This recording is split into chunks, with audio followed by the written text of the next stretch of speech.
solicita la redacción del Cabildo de Santa Fe. Ellos se atemorizan y no lo envían a la Junta Central, a la Suprema Junta Central de España, pero circulan. Ya no, como dice la canción, bajo la manta del viejo Hidalgo, sino ahora sobre la republicana ruana, hecha de lana de oveja, algo que le encantaría a Francisco, que pide a la iglesia que hoy en día huela a ovejas. Como faltaba un jesuita para que dijera esto. Bueno, entonces se va incubando el ánimo de la ruptura de los vínculos políticos que unían a la Nueva Granada con las colonias, con la metrópolis. Aumenta el malestar. Don Camilo lanza una amenaza velada, le dice a la España española, europea, que la España americana está muy próxima a separarse eternamente de su madre. El gobierno despótico entonces comienza a ser rechazado por los patriotas, por los criollos. El trato discriminatorio los ofende mucho, y en la representación de la Junta Suprema Central de España, ellos sienten que están en condiciones de igualdad o nula y exigen una mayor representación. Recuerdo que en Cádiz, la Nueva España tuvo una representación muy importante. De la Nueva Granada, si mal no recuerdo, hubo solo dos granadinos, uno de Cartagena, vecina a mi región. El memorial entonces no fue enviado a España, pero circuló, y don Camilo Torres, su autor, posteriormente fue encargado de redactar el acta de la Federación de las Provincias Unidas de la Nueva Granada. Se ha tocado el tema de la masonería, como si influyó o no en el movimiento de independencia.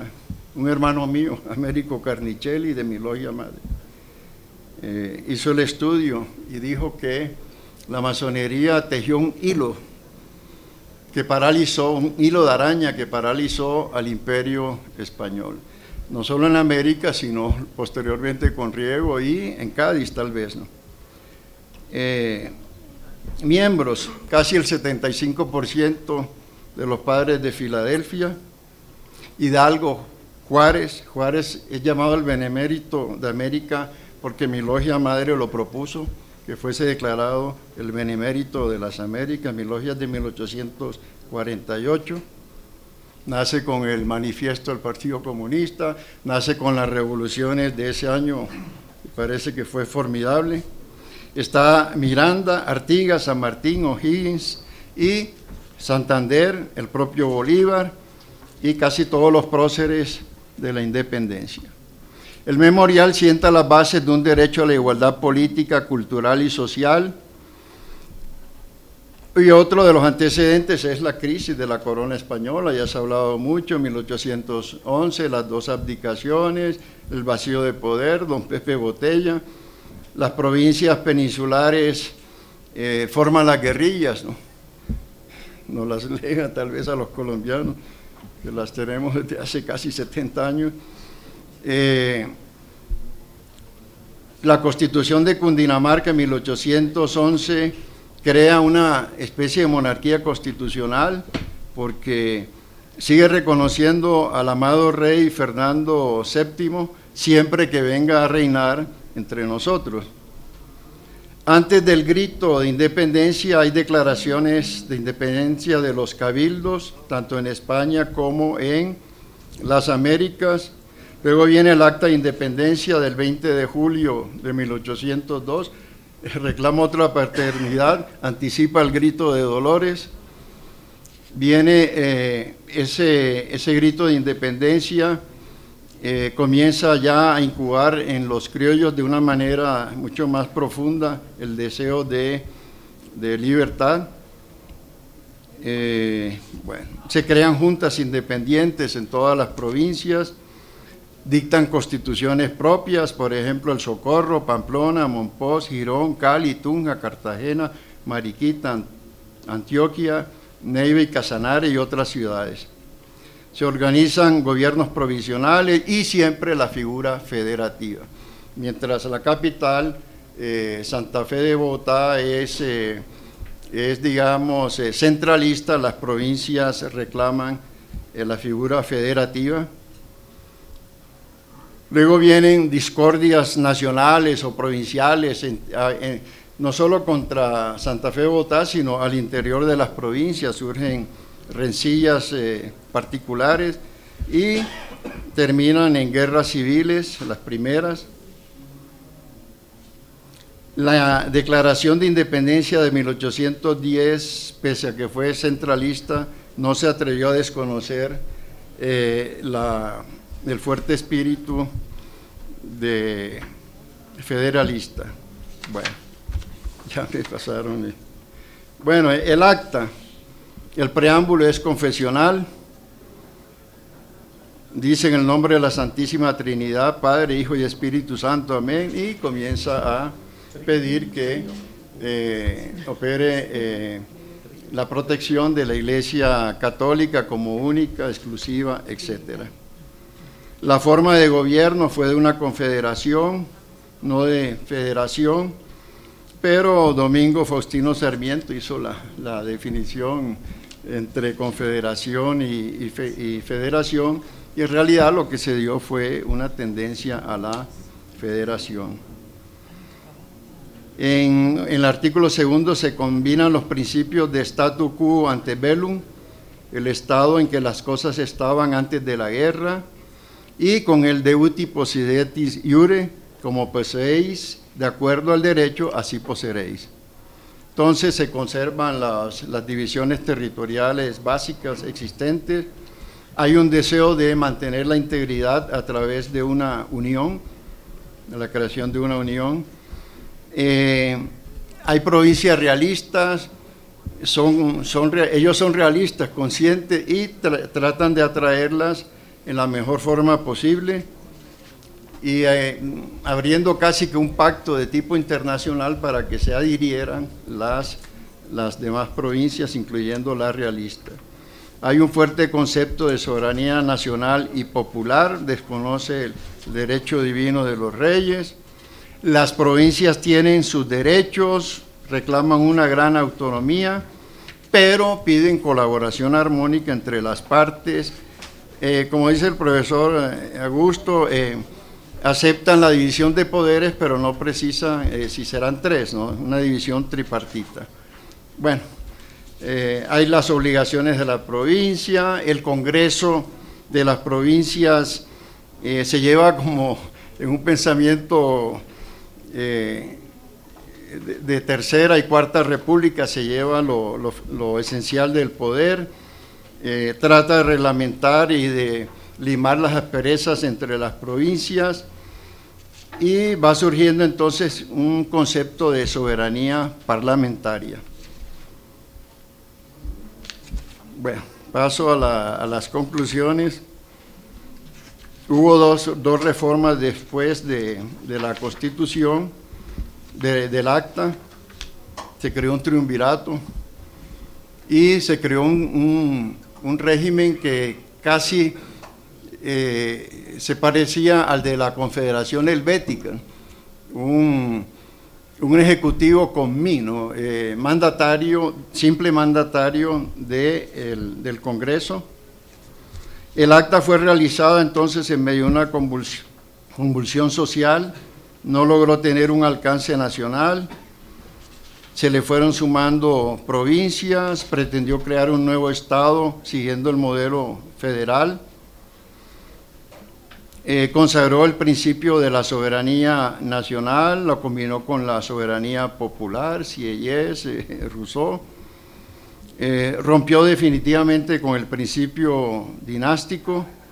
Sin embargo, aceptan mantener la estructura básica de las instituciones del derecho indiano.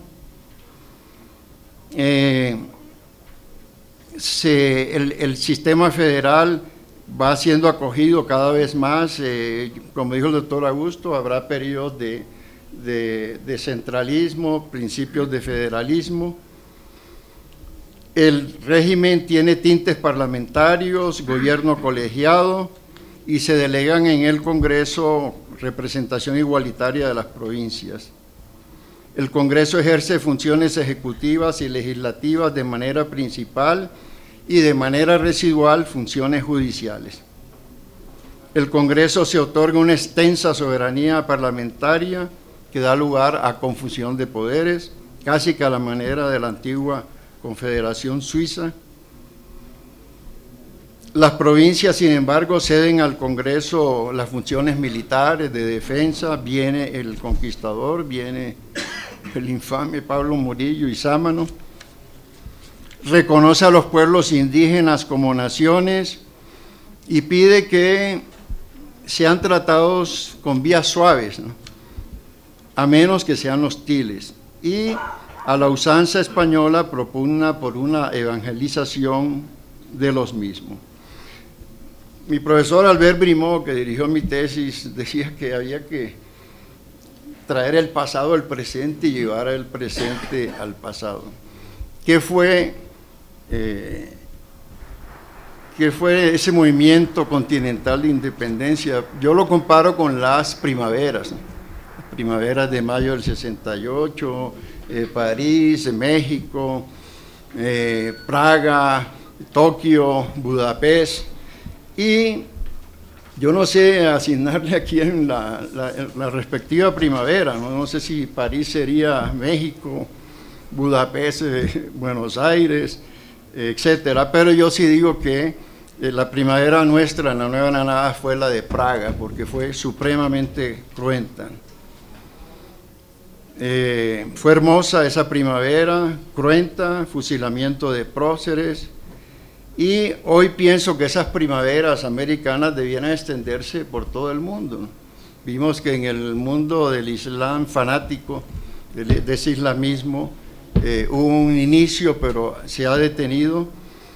Y esas primaveras americanas pienso yo que debieran revivirse nuevamente para terminar con tanta autocracia, tanto Estado confesional y tanto fanatismo de tipo religioso, que al parecer nos podría llevar a una tercera guerra mundial con tintes ahora culturales. Muchas gracias.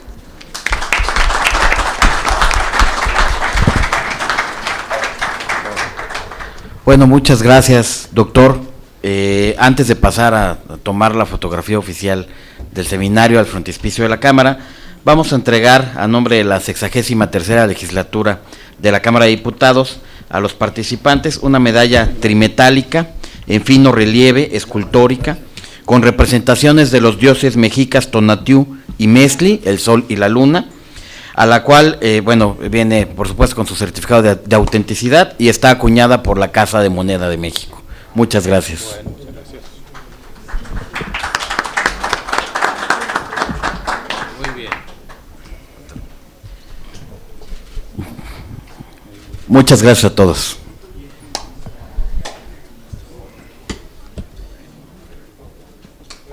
Sobrevivimos. Muchas gracias. Perdón por muchas gracias. ¿No? Muy bien. Muchas gracias. Ah, muy bien. Para empacarla. El fomentador de la primavera. Sí, señor, las primaveras, el primer término de Venezuela. Llevarlas a Venezuela. Ya la Argentina tuvo su primavera. Bueno, Falta aquí, falta- interesante. Tengo que hacerte muchas preguntas sobre la inmigración. Estoy a disposición. Eso da mucho, da lugar a mucha discusión. Sí, claro. Con halago está bien, gracias.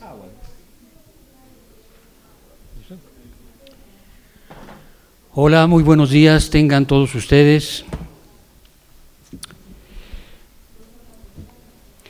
Los diputados federales integrantes de la 63ª legislatura les dan la más cordial bienvenida al público en general y en forma especial a los ponentes que están aquí presentes, a quienes les voy a indicar los lineamientos para efecto de que puedan desarrollar sus exposiciones. Cada uno tendrá 25 minutos para exponer su tema, en el entendido de que respetuosamente yo me voy a permitir darles una tarjeta para efecto de que 5 minutos antes de su culminación de su exposición, ustedes estén alertas con el tiempo. Esto con la finalidad de que también les permitamos a los demás participantes cuenten con el tiempo suficiente para que expongan de una manera tranquila su tema. Pues bien, en esta ocasión nuestros invitados constituyen la mesa número 5, que lleva por título Documentos Constitucionales Mexicanos del siglo XIX. Este título está enmarcado en el Seminario Internacional sobre las Fuentes Históricas de la Constitución Mexicana de 1917. A continuación, les presento al doctor Manlio Fabio Casarín León, de quien voy a dar lectura de su bagaje académico, profesional e intelectual. El doctor Manlio Fabio Casarín León es licenciado en Derecho con mención honorífica por la Universidad Veracruzana. Cursó una especialidad en Derecho Constitucional y Administrativo por la Universidad de Salamanca, España. Es doctor en Derecho Público por la Universidad Veracruzana. Catedrático de la licenciatura y maestría en Derecho que se imparte en la Facultad de Derecho, del doctorado en Derecho Público que se imparte en el Instituto de Investigaciones Jurídicas y de las maestrías en Ciencias Ambientales, todos de la Universidad Veracruzana. Catedrático de posgrado en la Universidad Nacional Autónoma de México, en la Universidad de Jalapa, en la Universidad Cristóbal Colón y diversas universidades en la República Mexicana. Es investigador titular C de tiempo completo en el Instituto de Investigaciones Jurídicas de la Universidad Veracruzana. Es miembro del Sistema Nacional de Investigadores Nivel 1, profesor con perfil deseable PRODEP, conferencista invitado en diversas instituciones educativas, públicas y privadas, nacionales y extranjeras, así como en entidades gubernamentales federales, estatales y municipales. Ha participado como conferenciante en congresos nacionales e internacionales sobre temas jurídicos. Su obra escrita, La Facultad Reglamentaria, publicada por Editorial Porrúa, en coedición con la Universidad Veracruzana. Ha participado como autor en libros colectivos, así como articulista en revistas especializadas sobre temas de derecho constitucional, procesal constitucional y derecho administrativo. Es miembro de comités editoriales de revistas especializadas nacionales y extranjeras sobre derecho, ciencia política y administración pública. También es miembro del comité académico del Centro de Estudios Constitucionales de la Suprema Corte de Justicia de la Nación. Ha recibido reconocimientos y distinciones nacionales e internacionales por sus méritos académicos y de investigación. Es miembro del Instituto Iberoamericano de Derecho Constitucional, también miembro fundador y presidente de la Asociación Interamericana de Derecho Administrativo desde mayo de 2013. Se ha desempeñado como abogado postulante, consultor jurídico de instituciones públicas y privadas, nacionales y extranjeras, así como notario público adscrito. También como director de la Facultad de la Universidad Veracruzana de mayo de 2006 a mayo de 2014. Le damos la bienvenida, doctor. Está usted en uso de la palabra para efecto de que nos haga el favor de exponer su tema.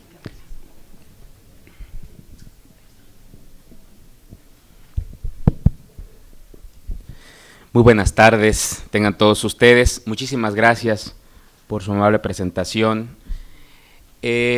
Sean mis primeras palabras para sumarme a los agradecimientos al comité organizador por tan magnífico evento y en particular, por supuesto, al doctor Jorge Fernández Ruiz, coordinador general del Seminario Internacional sobre Fuentes Históricas de la Constitución de 1917, no tan solo por este importante esfuerzo, sino también por su incansable labor en el ámbito de la investigación y la difusión del conocimiento jurídico. Voy a iniciar estas breves reflexiones sobre el plan de Casamata, hablando en principio de un tema básico que los profesores de Derecho Constitucional presentamos en las aulas universitarias cuando llega el momento de debatir en torno a la autenticidad u originalidad de nuestro federalismo. En términos generales, hablamos nosotros de las dos posturas que doctrinalmente han venido aconteciendo en el tiempo y que, bueno, cada una de ellas justifica desde diferentes enfoques o perspectivas qué tan original, qué tan auténtico ha sido este proceso de generación, de evolución y consolidación del Estado Federal Mexicano.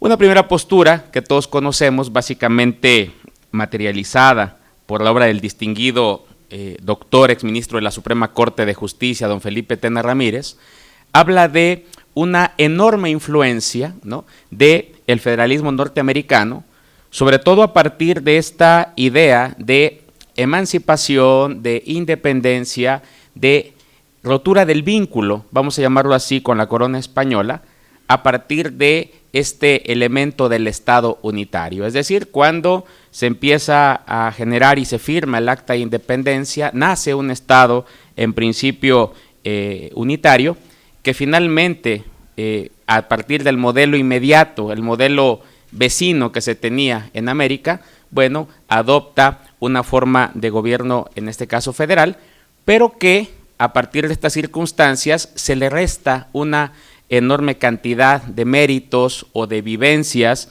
en el ámbito cultural, histórico-político, lo que de alguna manera degradaría la propia experiencia propia, ¿no?, llegándose incluso a asimilar, en este caso como una simple referencia, como una simple copia o modelo del constitucionalismo norteamericano. La otra postura, que por supuesto es la mayoritaria de los doctrinarios, de los constitucionalistas mexicanos, pues parte en este caso de la afirmación, y por supuesto que hay evidencias, Casamata es una expresión de ello, de que el federalismo mexicano realmente vive su propia circunstancia, experimenta una serie de acontecimientos que van perfilando en todo este proceso la adopción al final de la jornada de una serie de elementos que configuran, no solamente en enero del 24, sino ya en octubre, pues esta formalización jurídica en la primera constitución política del Estado federal.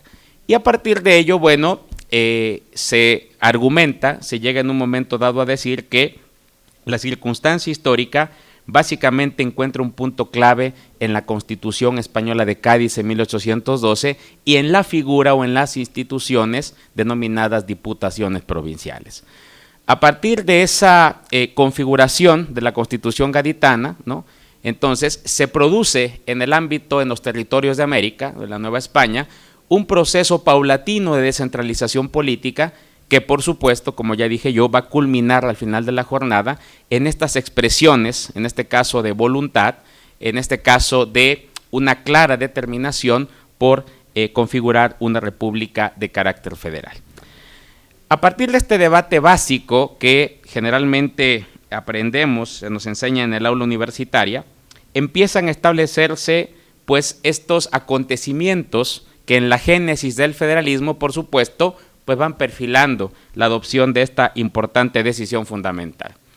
El primero de estos acontecimientos, como ya dije, pues es Cádiz en 1812, ¿no?, con la institución de la Diputación Provincial. Obviamente hubo un férreo debate, una férrea insistencia y deliberación, sobre todo de los diputados que asistieron de América a las Cortes, ¿no?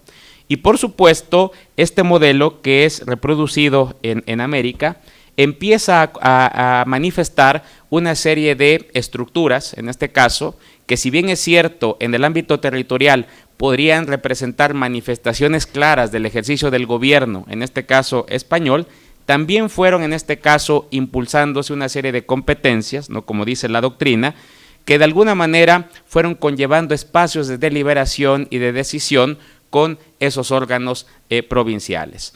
Se dice, en función de lo que establecía la Constitución gaditana, que este tipo de territorios, las diputaciones, ¿no?, pues eran en este caso gobernadas por un jefe, en este caso designado por la corona, más aparte un intendente, 7 vocales, y obviamente con características ya muy puntuales por cuanto hace a quienes deberían o podrían integrar este tipo de órganos de gobierno. A partir de esta idea de Cádiz es que empieza, en este caso, a andar esta maquinaria de configuración y de consolidación de gobiernos regionales que finalmente, como ya decía yo, van a dar lugar a esta esfera de autodeterminación de los estados libres y soberanos que finalmente constituyen a la Federación Mexicana. Cuando hablamos de la secuencia histórica, todos nosotros hemos escuchado desde el día de ayer, pues los acontecimientos que finalmente llegaron a generar estos aspectos de inestabilidad, de ruptura, etcétera, que se empiezan a establecer en Europa. Recordemos que con posterioridad a la Constitución de Cádiz, en mayo de 1814, Fernando VII, ¿verdad?, restaura en este caso el absolutismo, la monarquía, y por supuesto queda sin efecto la Constitución de Cádiz. Esta inestabilidad en Europa, ¿no?, en España, empieza en los territorios de América pues a despertar estas inquietudes, ¿no?, que por supuesto van a ser perfectamente visibles ya en el año de 1821, como ustedes lo saben, que ya fue referido el día de ayer, por la expedición y la firma del Plan de Iguala en 1821, febrero, por Agustín de Iturbide. A partir de esta expresión, ¿no?, que más adelante es refrendada en los famosos tratados de Córdoba, firmados en agosto también de 1821, ¿no?, empezamos a observar una serie de elementos que de manera resumida, de manera sintética, pues primero apuntalaban al desconocimiento de la Constitución gaditana de 1812, ya restablecida en 1820, una vez superada la contingencia que todos nosotros conocimos y que fue pues narrada el día de ayer con bastante especificidad, ¿no? Y que a partir de este desconocimiento, ¿no?, tal parecía que la aspiración, en principio, al menos por lo que expresaba el Plan de Iguala y por lo que expresaban los tratados de Córdoba, no era en un principio el tema de diseñar una estructura, el tema de generar las instituciones propiamente federales, sino que en esa primera fase, en torno a la consecución de la independencia, ¿no?, estaban planteadas ahí, en el Plan de Iguala, en los tratados de Córdoba, instituciones de carácter monárquico, instituciones de carácter pues reconducible a la corona, y obviamente esta situación pues en principio hacía a un lado las estructuras de las diputaciones provinciales, los elementos que ya se habían en un momento dado adelantado a incorporarse en los territorios de la Nueva España, precisamente por esta inercia mediante la cual el elemento previo a la independencia de nuestro país era pensar en un momento dado en términos de un imperio, en términos de una monarquía constitucional. A partir de estos elementos, como sabemos también que nos relata la historia, pues es evidente que se consolida el 28 de septiembre de 1821, es proclamada la independencia de nuestro país, y obviamente a partir de este acontecimiento empezamos nosotros a asistir ya a una serie de hechos o circunstancias que, por supuesto, independientemente de esta proclamación, pues ya van más allá cuando se inviste, cuando ya se declara, cuando ya accede a el imperio como emperador, en este caso, Agustín de Iturbide. A partir de su ungimiento, como todos también sabemos, porque ya fue referido con bastante frecuencia el día de ayer, pues empiezan a salir, en este caso empiezan a manifestarse las inconformidades, empiezan a manifestarse las diferencias, los grupos en un momento dado políticos que de alguna manera, bueno, no comulgaban con esta estructura imperialista, con esta estructura monárquica, y obviamente estas disidencias, ¿no?, que por supuesto fueron en este caso materializadas por actos, por ejemplo, el encarcelamiento del Congreso Constituyente, el primer Congreso Constituyente, algunos de sus miembros disidentes, o incluso algunos aspectos que se recondujeron a que las fuerzas políticas vivas de este país evidentemente querían adoptar otra forma de gobierno, como era en este caso la idea del federalismo. A partir de ahí, de estas divergencias, Agustín de Iturbide, también como lo sabemos, disuelve en este caso el Congreso. Y esta disolución me parece que es el parteaguas, me parece que es la gota que derramó el vaso, para que de manera, vamos a llamarlo así, inmediata, hubiera reacciones en la provincia, concretamente en Veracruz, en donde previo, fíjense bien, previo a la firma, la proclamación del acta de Casamata, el plan y acta de Casamata, ya había, se llevan una cantidad de días ahí de diferencia, se había proclamado un plan previo que era el plan de Veracruz. Un plan previo que generalmente se le atribuye al general Antonio López de Santa Anna con Guadalupe Victoria, y que a partir de esa idea, esencialmente lo que se decía era, en un momento dado, desconocer el gobierno imperial y monárquico de Iturbide, y obviamente la necesidad o la exigencia de configurar un gobierno, se decía en aquella época, que verdaderamente representara los intereses de la nación. Y a partir de esta idea, por supuesto, se proclama, empieza en este caso a emerger el plan de Casamata, que por supuesto, esta es la gran paradoja, ¿no? Es llegado a elaborar, es llegado en un momento de expedirse, incluso con las fuerzas, incluso con el ejército imperial, que una vez establecida esta revuelta en Veracruz, manda en un momento dado el emperador Iturbide a sofocar, y que en un momento dado se empiezan a generar una serie de acuerdos, una serie de situaciones o circunstancias, ¿no?, que van a culminar con esta negociación de las fuerzas imperiales con los rebeldes, en este caso con las fuerzas del general Santana, para, en este caso, la proclamación del plan de Casamata el febrero de 1823. A partir de la proclamación de Casamata, dicen la doctrina, una gran cantidad de autores, ¿no?, empieza ahí prácticamente todo este proceso que culminaría con la adopción en octubre de 1824 de la primera Constitución Federal. Y voy a narrar un poco, porque esto está referido en el trabajo, cómo se empiezan a establecer todos estos acontecimientos que le dan vida a todo un proceso de adopción de régimen federal.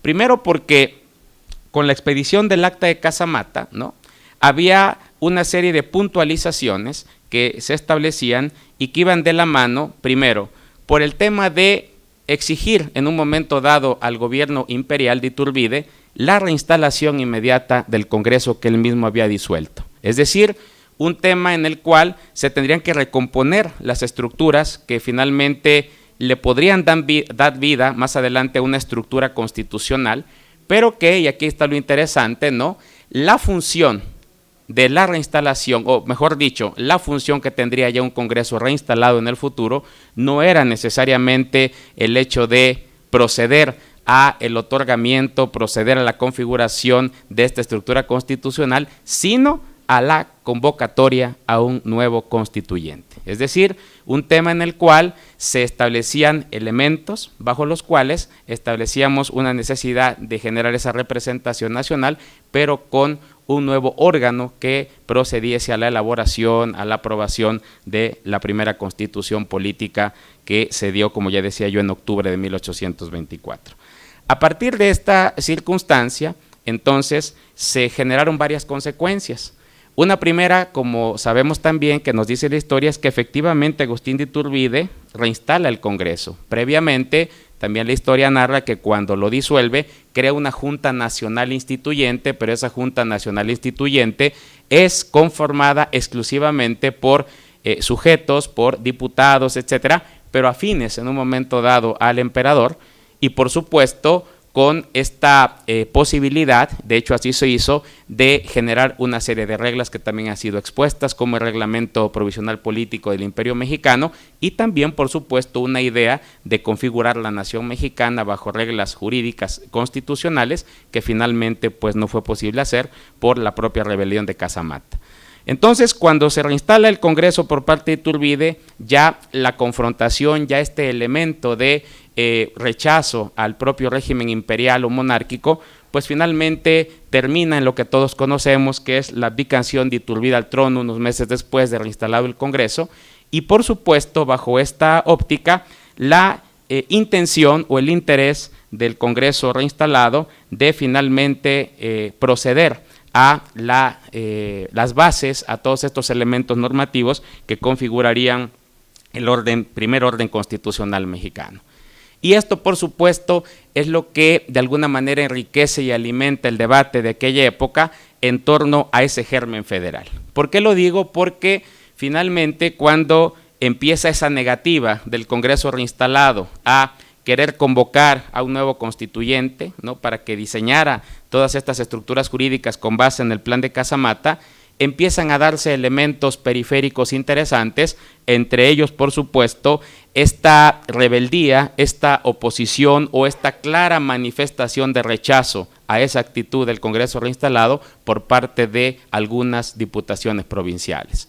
Ahí tenemos casos documentados muy concretos de intensas actividades de carácter regional, ¿no?, que realizaron diputaciones provinciales, ¿no? Jalisco fue una de ellas, Oaxaca, estamos hablando también de Yucatán, Querétaro y otras más, que en sus proclamaciones no solamente establecían de manera clara y contundente la adhesión al plan de Casamata, sino, ante todo, esta necesidad, finalmente, de que el Congreso cumpliera con la función, cumpliera con el deber de convocar a un nuevo Congreso Constituyente para que éste finalmente le diera forma o le diera vida a la estructura de gobierno federal.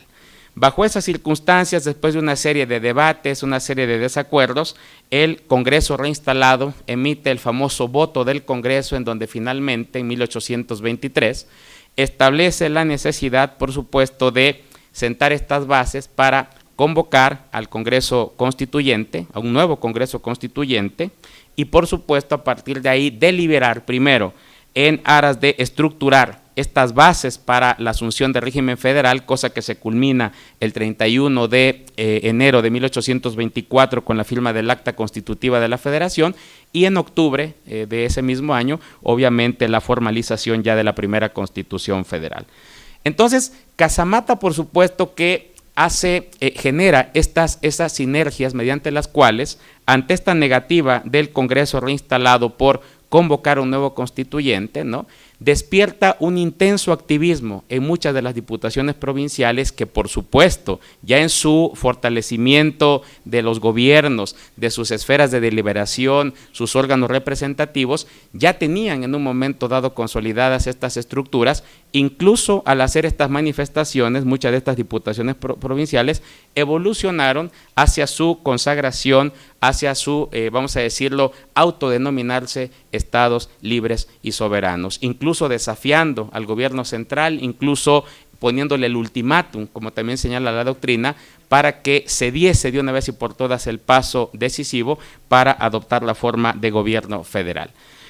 Voy a culminar simplemente diciendo que el análisis del plan de Casamata debe de reflejar el día de hoy una gran lección, un gran desafío al Estado mexicano, porque me parece que el análisis histórico no solamente se puede quedar en la narración, sino que tienen que tomarse elementos decisivos para el presente y que por supuesto pueden resultar muy aleccionadores. ¿Cuál es la lección de Casamata para los tiempos presentes? Todos sabemos que nuestra Constitución está por cumplir 100 años. Es un tema casi ya consensado que nuestra Constitución necesita ajustes, necesita una gran reforma integral, necesita reflejar los tiempos presentes, y precisamente por ello el debate que necesariamente se tendrá que dar en los próximos tiempos necesita pensar el federalismo con base en esta idea original de Casamata, sobre todo cuando hablamos de la necesidad de que un ejercicio constitucional de ese tamaño pueda tomar en cuenta como un elemento prioritario el asunto de la representación nacional, que pueda nuevamente replantear el tema del acuerdo originario de voluntades de las entidades creadoras del Pacto Federal. Y esto lo digo porque, aunque parece una obviedad, en este momento muchas de las instituciones de ese Estado, que suele llamarse federal, se han ido desvirtuando. Y solamente pongo una para no extenderme mucho: el Senado de la República, sería uno de ellos. El otro elemento sería pensar el federalismo en una perspectiva actual, pero a partir de estos elementos mediante los cuales se puedan de alguna manera armonizar, se pueden de alguna manera hacer, vamos a decir, estándares, una serie de contenidos, ¿no? Hablo del tema de derechos humanos, por ejemplo, y todo, pero también salvaguardar los sistemas de las facultades exclusivas o concurrentes bajo elementos armónicos, en donde quizás se tenga que pensar en esta reconfiguración del diseño institucional del Estado una serie de figuras, una serie de elementos que el día de hoy tal parece que van avanzando en detrimento o en desfiguración del Estado federal, como sería el caso, nada más y con esto concluyo, de las famosas leyes generales, que articulan una distribución de competencias, que establecen una serie de bases o elementos, pero que no queda muy claro en este momento hacia dónde nos van a llevar con relación a esto que tanto se dice, de que hay materias que se vuelven a centralizar, de que hay una vulneración de la autonomía de los estados, y también, por supuesto, en este repensamiento del federalismo mexicano, un tema que está ahí presente, como ya he dicho, del Senado, las leyes generales, que particularmente me ha llamado la atención en los últimos años, el tema de que ya es el momento, ya es en este caso la etapa en la cual asistamos a un auténtico federalismo judicial. Solo es cosa de tiempo para que el Poder Judicial de la Federación pueda colapsar ante estas circunstancias en la cual se le acumulan los asuntos que en estricto criterio de orden federal tendrían que ser resueltos en las entidades federativas. ¿Cómo blindar eso? ¿Cómo establecer un adecuado diseño jurídico institucional? Ese es el gran reto que tenemos pendiente y que me parece que, volviendo a la elección de Casamata, podríamos retomar como una idea estructural en este nuevo ejercicio constitucional. Les agradezco mucho. Muy gentil y muchas gracias, doctor Casarín. A continuación, voy a dar lectura al currículum vitae de la doctora Guadalupe Leticia García García. Ella es egresada de la licenciatura en Derecho, de la maestría en Política Criminal y del doctorado en Derecho de la entonces ENEP Acatlán. Se le otorgó la mención honorífica en los 3 niveles de sus estudios profesionales por parte de la UNAM y se hizo acreedora a la medalla Alfonso Caso de la UNAM en el año de 1998. Recibió asimismo también por parte de la UNAM el reconocimiento Sor Juana Inés de la Cruz en el año 2015. Actualmente es profesora titular de tiempo completo nivel C y pertenece al Sistema Nacional de Investigadores nivel 2. Es autora de los libros Derecho Ejecutivo Penal, Aplicación de las Penas en México, Historia de la Pena y Sistema Penitenciario, Ideología, Delito y Pena, Los Grupos de Autodefensa, Un reto al poder del Estado mexicano, así como del manual ¿Quieres hacer tu tesis? Entre los textos de su autoría que han sido publicados por la FES Acatlán de la UNAM están la Guía Estratégica para el Aprendizaje Autodirigido en la materia de Derecho Agrario, el libro Los Derechos Humanos como eje rector en la política criminal contra la delincuencia organizada, que coordinó y se editó en conjunto con CONACYT, y el de la problemática del niño que permanece con su madre en prisión, un enfoque multidisciplinario. Es autora de diversos capítulos de libros, ha sido ponente en congresos nacionales e internacionales y ha publicado artículos y ensayos en revistas especializadas. Adelante, por favor, doctora, con su exposición. Muchísimas gracias, maestro Uribe, por su presentación. Muchas gracias por la invitación al licenciado Sadot Sánchez Carreño, al doctor Juan Carlos Cervantes, por parte de este centro, y desde luego a nuestro queridísimo doctor Jorge Fernández Ruiz. Creo que la organización de este congreso es un verdadero logro que debemos en gran parte a él. El documento que me toca a mí analizar es la Declaración de Independencia de 1821. Cuando estamos hablando de cuestiones históricas, y yo quiero referirme al precedente, vamos a encontrar que muchos antecedentes se repiten. O sea, si yo voy a hablar de la Declaración de Independencia de 1821, voy a retomar cosas que se dijeron el día de ayer, cosas que ya dijo el doctor Casarín respecto del Plan de Iguala, por ejemplo, ¿sí? Pero es que si estamos hablando históricamente no puede ser de otro modo. Entonces, bueno, yo voy a ver el camino histórico que se siguió para llegar al acta de Declaración de Independencia de 1821. Si tomamos en cuenta el ideario independentista, podemos considerar que de 1810 a 1821 fue prácticamente el mismo. ¿Qué es lo que se pretendía? Desde el punto de vista social y económico, lo que se buscaba era la igualdad y libertad para todos los hombres, la distribución equitativa de la propiedad y la igualdad de condiciones para todos. Si estamos hablando de las ideas políticas, hablaríamos que, bueno, lo principal es la independencia de España, la formación de un Estado nacional, el ejercicio democrático, tener un régimen constitucional y la independencia, sobre todo en estos casos específicos, en el ámbito religioso. ¿Cómo se manejaba la independencia? Me estoy refiriendo al anhelo que se dio en 1810 y que se da en 1820 previo a la Declaración de Independencia. Se proponía la independencia como si fuese un elixir mágico que desterraría de una vez por todas la desidia del gobierno, la corrupción de los funcionarios y las discriminaciones raciales. O sea, el esperar siempre lo mejor creo que es lo que ha caracterizado a nuestro país desde siempre. Sin embargo, como siempre hay grupos opositores, había opositores al movimiento de independencia.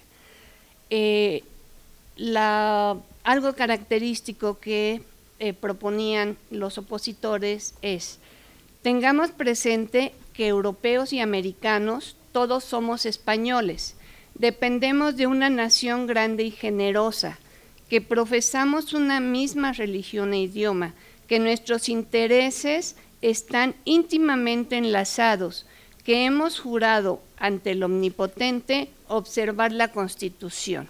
Estamos hablando de la Constitución española, desde luego.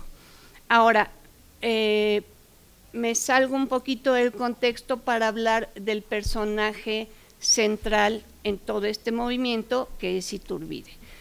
¿Qué pasaba con Iturbide hasta antes de 1820? Y les comento que estoy repitiendo lo que dice la bibliografía consultada, bastante bibliografía consultada para tratar de no incurrir en algo que no sea cierto. Nos dicen de Iturbide que estaba asignado a la Intendencia de Guanajuato y hasta antes de 1820 se le describía como un militar cruel y despiadado. Fue acusado de corrupción y abuso de autoridad. Entre otras cosas, se le acusó de hacer prisioneras a cientos de mujeres, desde luego las esposas de los contrarios, de los contrainsurgentes, y someterlas a un trato brutal durante casi 2 años. En 1820, Iturbide se hallaba desempleado, lógicamente por toda esta trayectoria, y sin ningún futuro aparente en su carrera militar. Sin embargo, irónicamente, la administración real proporcionó a Iturbide un puesto de mando. El 9 de noviembre de 1820, Ruiz de Apodaca nombró a Iturbide exitoso contrainsurgente, pese a sus métodos cuestionables, comandante del Distrito Militar del Sur, una zona donde los insurgentes se mantenían activos. Estamos hablando del sur, estamos hablando de Guerrero como representante, y después de un periodo de lucha armada, Iturbide inicia un acercamiento con Guerrero y le hace saber a Guerrero que tienen finalmente los mismos intereses. A través de una carta que le envió el 10 de enero de 1821, proponía un cese de hostilidades y reafirmaba la consigna bajo la cual combatían sus hombres: libertad, independencia o muerte. O sea, que es lo mismo que buscaba Guerrero en este caso.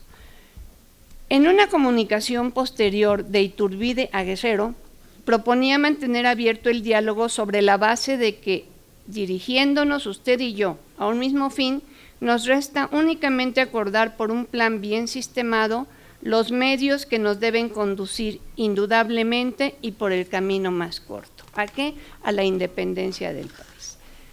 El acierto fundamental de Agustín de Iturbide estribó en que supo captar la realidad y las necesidades políticas del país que exigían conciliar los intereses heterogéneos que habían seguido a la pérdida de la unidad virreinal. Atinó además de un modo inteligente a integrar esas múltiples aspiraciones en un programa unitario. ¿Cómo es posible este cambio tan drástico en Iturbide? Bueno, según menciona Jaime Rodríguez, autor, aunque los miembros de la élite nacional se reunían a discutir el futuro de la nación en lugares diversos, uno de los más notables era la casa de una célebre dama de la alta sociedad, María Ignacia Rodríguez Velasco, conocida popularmente como la Güera Rodríguez en la Ciudad de México, las calles de Madero. Por otro lado, el doctor Adolfo Arrioja Vizcaíno, y menciono los autores por lo que digo, menciona que fue una mujer muy cercana al poder político, pieza fundamental en la independencia, extraordinariamente bella e inteligente y amante de Agustín de Iturbide, cuestión que explica el cambio tan drástico de la posición militar y política del consumador de la independencia. Probablemente esta fuera una explicación del cambio. Este mismo autor nos hace recordar la famosa anécdota cuando Iturbide, montado a caballo, hizo su entrada triunfal a México para consumar la independencia el 27 de septiembre de 1821 y desvió el curso del desfile para pasar justo frente a la casa de la Güera Rodríguez. Hay otros detalles que no mencioné, ¿sí? ¿Qué tal si me sacan? Bueno, pero todo está documentado. Bueno, okay. Entonces, como les decía, hay algo, va a haber cosas que se van a repetir entre lo que voy a decir y lo que ya se dijo, pero pues es que no hay manera de abordar qué sucedió antes del acta de Declaración de Independencia de 1821, más que refiriéndome al Plan de Iguala. Lucas Alamán refiere que el origen del Plan de Iguala en las reuniones, el origen estuvo en las reuniones que se tenían en la antigua iglesia de la Profesa de los jesuitas, entre el canónigo Matías Monteagudo, el oidor Manuel Bataller, ambos peninsulares, y el ex inquisidor José Tirado. Desde luego hay múltiples participantes, pero ¿por qué el clero? ¿Por qué la iglesia? La explicación es, entre otras cosas, primero, el decreto de las Cortes de 1821 ordenó a todos los conventos que cancelaran la admisión de nuevos postulantes y novicios. Se pidió a los abades y a las abadesas que animaran a los monjes y a las monjas a que salieran de sus claustros y que encontraran trabajo en las parroquias y catedrales o se reintegraran a su familia. Segundo, en enero de 1821, Antonio Pérez, el obispo criollo de Puebla y uno de los personajes más importantes de la época, fue amenazado con la expulsión, pérdida de oficio y confiscación de su propiedad. Tercero, las Cortes requerían que se desvincularan todas las propiedades de la Iglesia, incluyendo los fondos píos y las capellanías. Esto que origina, desde luego, pues la aceptación del Plan de Iguala por el clero. O sea, era muy conveniente la aceptación. En la proclama de Agustín de Iturbide respecto del Plan de Iguala, menciona: americanos, bajo cuyo nombre comprendo no solo a los nacidos en América, sino a los europeos, africanos y asiáticos que en ellas residen. Estamos hablando de que ahí, en esta oración, queda contenido la igualdad. O sea, lo que está proclamando es la igualdad. Sigue: es llegado el momento en que manifestéis la uniformidad de sentimientos y que nuestra unión sea la mano poderosa que emancipe a la América sin necesidad de auxilios extraños. Auxilios extraños. Lo que queremos es la independencia. Finalmente, el contenido del Plan de Iguala, que tiene 23 artículos en total, menciona en su artículo primero que se observará la religión católica apostólica romana sin tolerancia de otra alguna. El artículo 2 se proclama la absoluta independencia de este reino.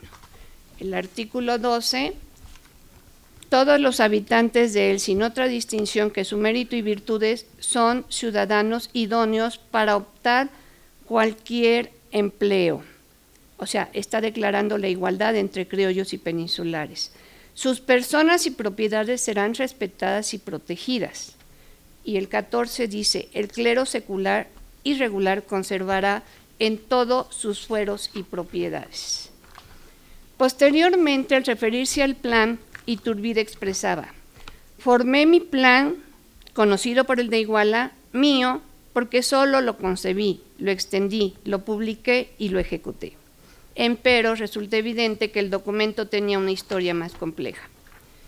Simultáneamente existía la autoridad española, o sea, estamos hablando de todo esto, pero existía la autoridad española. Entonces, la única vía de acción para el virrey O'Donoghue era negociar con Iturbide. Los dos hombres se reunieron en la ciudad de Córdoba, como lo manifestó ya aquí el doctor, el 23 de agosto de 1821, y al día siguiente firmaron los tratados de Córdoba, en los que se reconocía la independencia de la Nueva España y se ratificaba el plan de Iguala. O'Donoghue declaró el 17 de septiembre, antes de entrar a la capital, refiriéndose a Iturbide, cito, él es la autoridad legítima. Yo seré el primero en ofrecer mi respeto a la representación pública. Mis funciones quedan reducidas a representar el gobierno español ocupando un lugar en el vuestro, conforme al dicho Tratado de Córdoba. Pues sí, todo estaba muy bien. Sin embargo, O'Donoghue carecía de facultades para suscribir un documento de esa naturaleza en nombre del gobierno español. ¿Qué pasó después? La muerte de O'Donoghue a los pocos días de su declaración. No hay que ser mal pensados, pero bueno, por algo murió.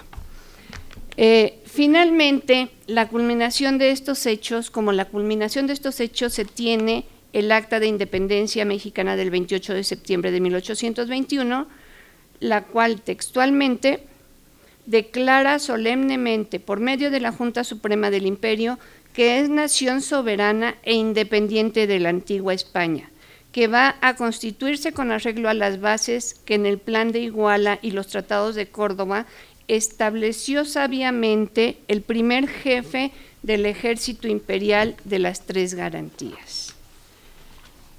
Finalmente, mi último comentario es que a pesar de que la independencia de la Nueva España no fue reconocida por España, sino hasta diciembre de 1836, se considera que la declaración, el documento de la Declaración de Independencia de 1821, fue el que abrió las puertas en los hechos y en lo político a la autonomía de nuestro país. Muchísimas gracias. Muchas gracias, doctora, por su participación. Enseguida les voy a presentar al doctor Javier Fregoso Zárate. Voy a dar lectura a su currículum profesional y académico. Es licenciado en Derecho por la Universidad de Guadalajara, cursó la maestría en Derecho Penal en la misma universidad. Es doctor en Derecho por el Instituto Internacional del Derecho y del Estado. Cursó los diplomados en Investigación Científica del Derecho en el mismo instituto, un diplomado en Asesoría Jurídica Gubernamental y Empresarial en el mismo instituto. Ha participado en academias, seminarios, conferencias, ha sido asesor de tesis, de exámenes de grado, de 1974 a 2016. Respecto a su experiencia laboral, en la Universidad de Guadalajara, es docente, investigador y también forma parte de la plantilla del personal administrativo. En instituciones universitarias privadas también se ha desempeñado como docente y como oficial, profesor y abogado militar en la Secretaría de la Defensa Nacional. Dentro de sus publicaciones se encuentran Los sin nombre, La certeza de su presencia, ensayos, ponencias, artículos y en diversos medios de 1975 a 2016. Internet y libertad de expresión, ensayo publicado en la revista AIDA, ópera prima de la Asociación Internacional de Derecho Administrativo en el año 2008.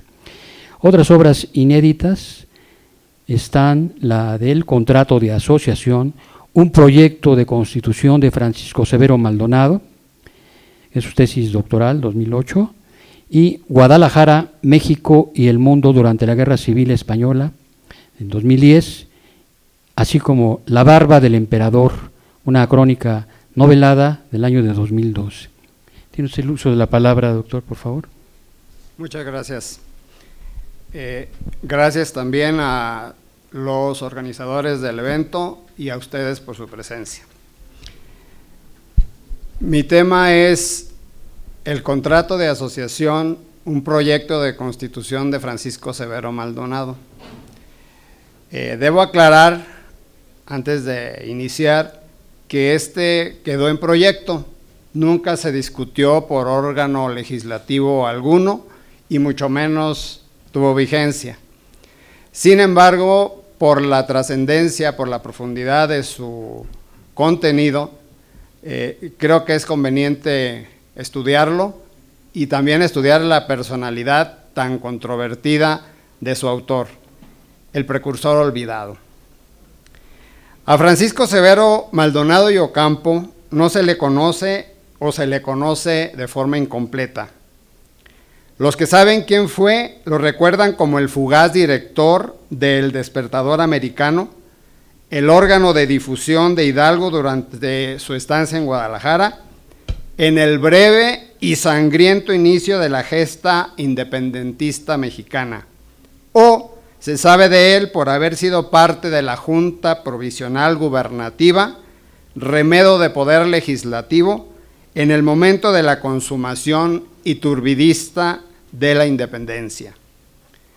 Pocos saben de la obra escrita, vastísima y al mismo tiempo ignorada, de este personaje controvertido y genial. El rescate de la obra de Maldonado recién empieza. Autores de diferente origen intelectual han hecho estudios parciales sobre él. Juan B. Higuinis, Alfonso Noriega, Jesús Reyes Heroles y otros han abordado el tema. Sin embargo, su aportación es en aspectos biográficos o en sus ideas de manera limitada. Noriega no esconde su admiración por el cura, pero estuvo cercada su investigación por confusiones y limitaciones del tiempo de su estudio. Por ejemplo, afirma que El triunfo de la especie humana, la obra póstuma de Maldonado, estaba perdida para siempre.